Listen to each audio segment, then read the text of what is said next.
Il a tué ma fille. Fais-le souffrir.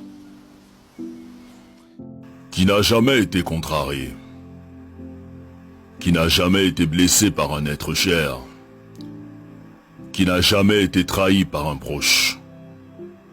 Bien sûr, tout le monde a déjà été contrarié.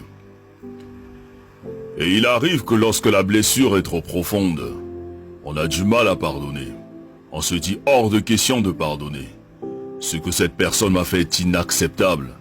Mais à cet effet, que signifie donc pardonner? Pardonner, c'est le fait de ne pas tenir compte d'une offense qu'on t'a faite, d'une erreur, d'une faute. C'est le fait de renoncer à punir, de renoncer à se venger, de renoncer à rendre le mal par le mal. Seulement, il n'est pas facile de pardonner à une personne qui t'a fait du mal. Surtout si tu croyais en elle, que tu avais confiance en elle. Tu préfères la garder prisonnière et tu refuses de lui pardonner. Le souci est que lorsque nous refusons de pardonner, nous nous constituons nous-mêmes comme étant prisonniers.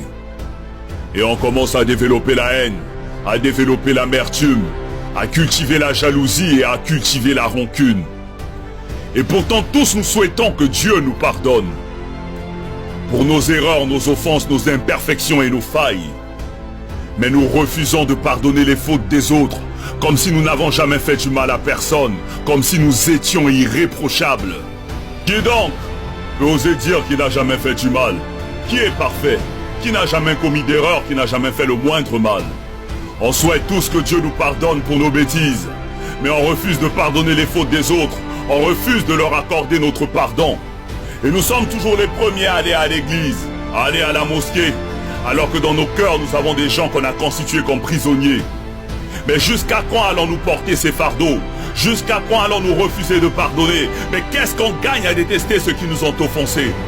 Parce que celui qui pardonne est celui qui a décidé d'avancer. Celui qui pardonne est celui qui a décidé de se libérer. Celui qui pardonne a fait le choix de donner un cadeau à quelqu'un même s'il ne le mérite pas. Parce que la rancune est une lourde pierre que celui qui pardonne n'a pas envie de transporter. Quand tu décides de pardonner, tu le fais d'abord pour toi-même. Tu le fais pour avoir la paix. Tu le fais pour avoir la tranquillité. Tu le fais pour être libre. Parce que celui qui refuse de pardonner est un meurtrier qui s'ignore. Pardonner, ce n'est pas oublier, ni cesser d'aimer, mais c'est se libérer d'un fardeau, c'est se soigner, c'est relever la tête, c'est prendre son chemin avec le sourire pour avoir un meilleur lendemain. Pardonnons à toutes ces personnes qui nous ont blessés. Pardonnons pour que le Tout-Puissant à son tour puisse nous pardonner. Pardonnons pour être au-dessus de ceux qui nous ont contrariés. Pardonnons pour retrouver la paix et progresser.